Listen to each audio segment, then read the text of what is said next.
Boa tarde, pessoal. Voltamos aí para continuar mais uma aula de Direito Constitucional aqui sobre processo legislativo ordinário. No vídeo anterior, nós paramos aqui na parte referente à iniciativa quanto ao processo legislativo ordinário. O que é que acontece? O que é essa iniciativa? Conforme visto no vídeo anterior, a iniciativa é a competência para deflagrar, para iniciar o processo legislativo ordinário. No caso, a doutrina, ela tem classificado a iniciativa em geral, exclusiva, concorrente, conjunta, popular, parlamentar ou extraparlamentar. No caso, pessoal, a iniciativa geral, ela é dada pela Constituição Federal para determinadas autoridades tratarem de quaisquer projetos de lei, certo? Na realidade, trata-se do regramento geral, a regra geral, para iniciar um processo legislativo, no caso ordinário, ok? Onde é que eu encontro isso na Constituição Federal, professor? Você encontra aqui, no artigo 61. Artigo 61. A iniciativa das leis complementares e ordinárias cabe a qualquer dos membros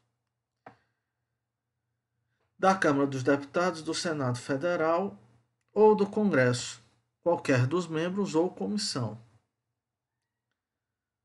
ao Supremo Tribunal Federal, ao Procurador-Geral da República, aos tribunais superiores, ao Procurador-Geral da República, aos cidadãos, na forma e nos casos previstos dessa lei. No caso, tá, pessoal, isso aqui é o dispositivo constitucional que trata da regra geral para iniciar o processo legislativo, certo? É a iniciativa chamada geral, ok? No caso da próxima aqui, nós temos a competência exclusiva, que aí no caso a Constituição Federal, ela reserva determinadas matérias a serem iniciadas por uma determinada autoridade.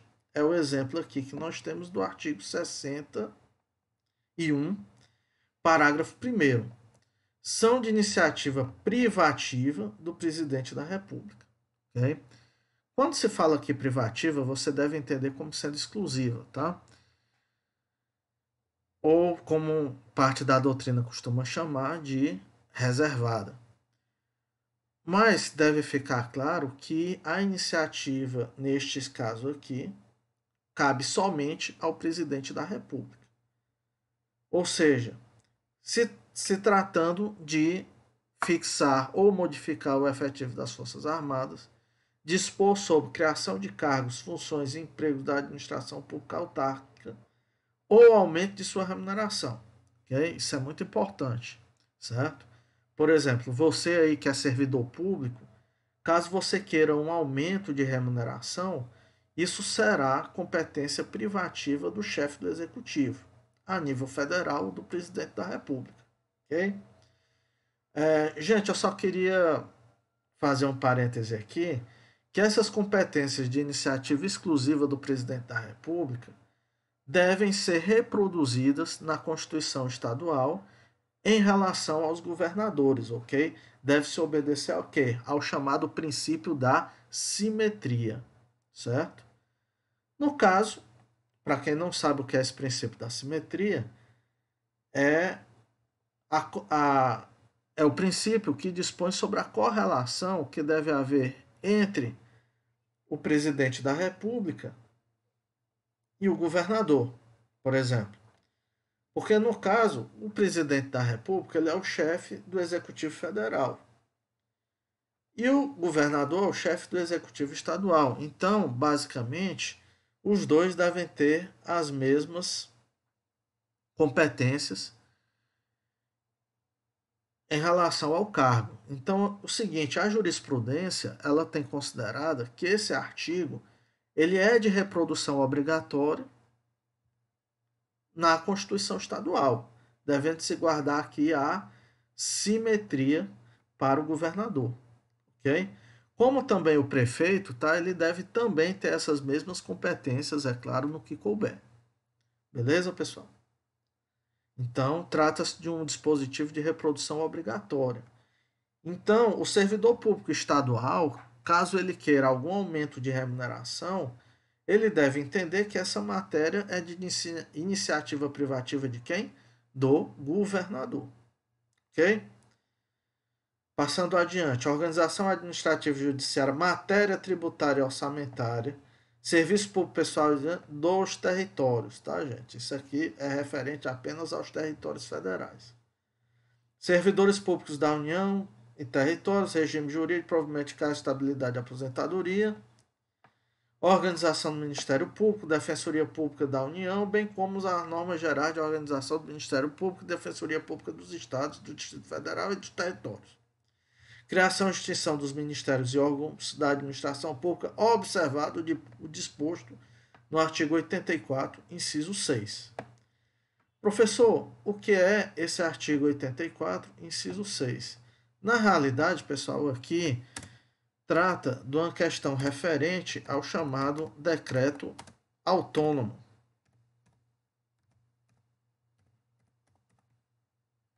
Ok?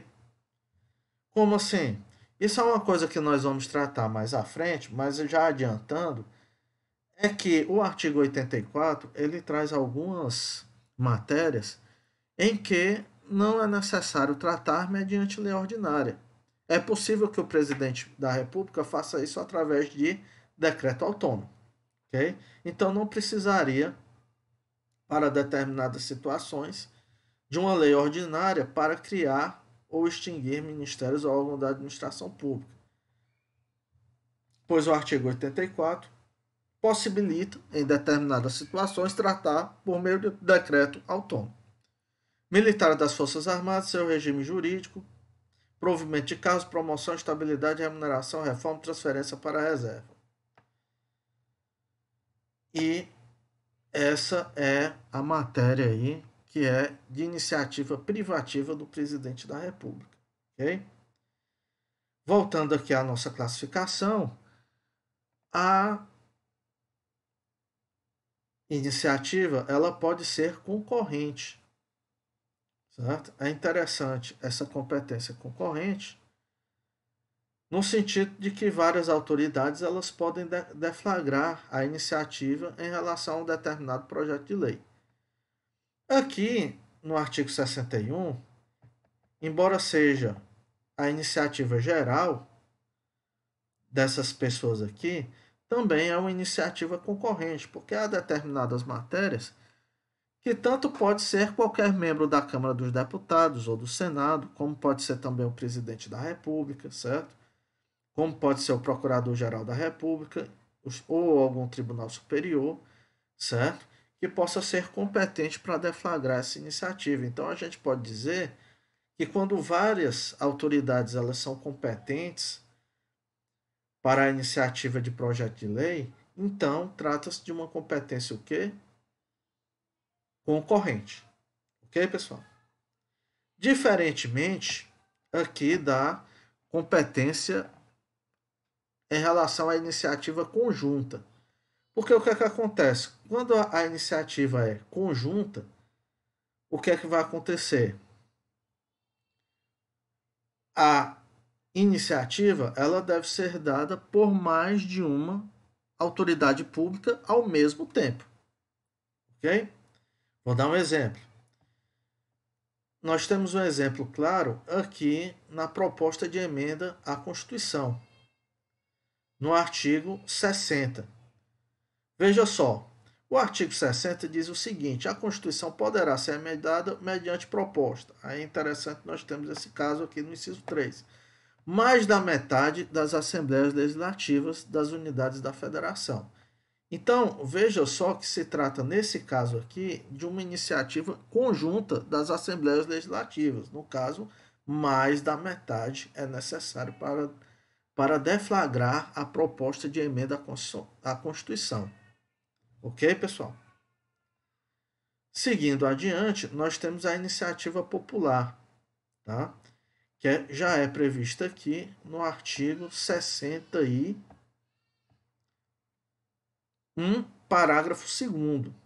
Veja só, A iniciativa popular deve ser exercida pela apresentação à Câmara dos Deputados de projeto subscrito por, no mínimo, 1% do eleitorado nacional, distribuído pelo menos por 5 estados e com não menos de 0,3%.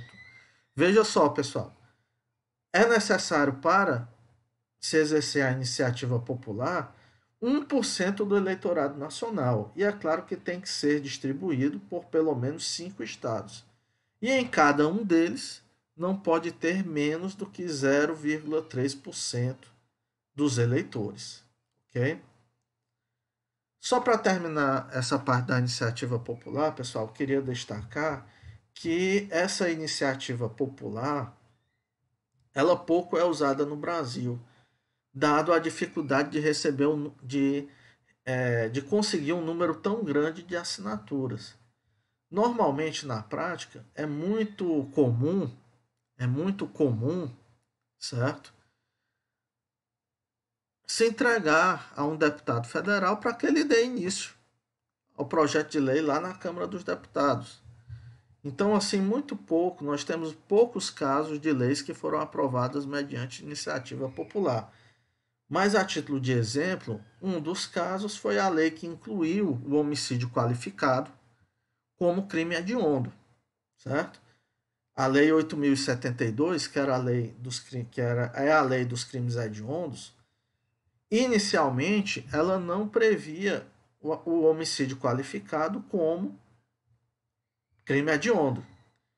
Isso somente passou, o homicídio qualificado somente passou a ser crime hediondo após a Lei 8.930 de 1994, que foi uma lei de iniciativa popular que foi organizado aí pela escritora e diretora de novela Glória Pérez, né?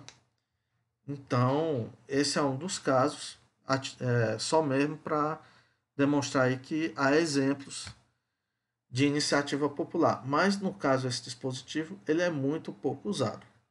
Ok, pessoal? Para terminar aqui esse vídeo sobre a iniciativa, nós podemos destacar que pode ser parlamentar ou extraparlamentar. No caso, a iniciativa é parlamentar quando essa iniciativa é deflagrada por alguém que pertence ao Congresso, algum parlamentar, como o próprio nome está dizendo, né? E a extraparlamentar quando vem de alguém de fora do Congresso, ou seja, por alguém que não é parlamentar.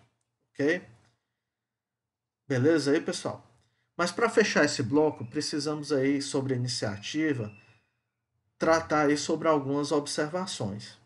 A primeira observação é o seguinte: nós vimos que aqui no artigo 61, parágrafo 1º, nós vimos que existem determinadas matérias que são iniciativa privativa do presidente da República.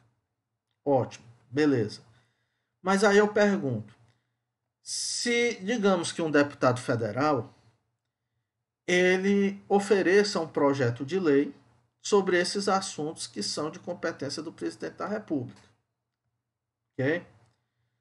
Nesse caso aí, haverá o que se chama de um vício de iniciativa, certo? O que vai gerar o que a doutrina chama de inconstitucionalidade formal. Gente, o que é uma inconstitucionalidade formal? É uma violação à Constituição, mas no que se refere à violação das normas sobre processo legislativo. Então, aquela lei, de repente, que foi aprovada, ela não seguiu o devido processo legislativo. Ok? Então, nós temos uma inconstitucionalidade formal. Ao contrário do que ocorre quando uma determinada lei ela tem o seu conteúdo incompatível com a Constituição Federal. Aí nós temos uma inconstitucionalidade material. Ok, pessoal? Então, essa é a primeira observação que eu quero deixar para vocês. É quanto à inconstitucionalidade formal, ou seja, a violação às normas do processo legislativo. Uma determinada lei, ela foi aprovada em violação ao devido processo legislativo. Nós temos a inconstitucionalidade formal. Caso haja um vício de iniciativa aqui quanto à competência privativa do presidente da República, uma outra observação que eu quero deixar para vocês é que caso essa lei ela seja aprovada no Congresso e for para sanção do presidente da República, a sanção do presidente da República ela não acarreta a correção do vício de iniciativa, certo? Então, se um deputado federal apresentou um projeto de lei que é de competência privativa do presidente da República e esse projeto de lei foi aprovado no Congresso e o presidente da República sancionou, gente, a inconstitucionalidade formal ela continua, certo? A sanção do presidente da República não substitui a iniciativa, ok? Deu para entender isso aí? Tranquilo? Bom, pessoal, vamos fechar aí mais um bloco, certo? Voltamos no próximo bloco para seguir com essa matéria, viu? Grande abraço e até já.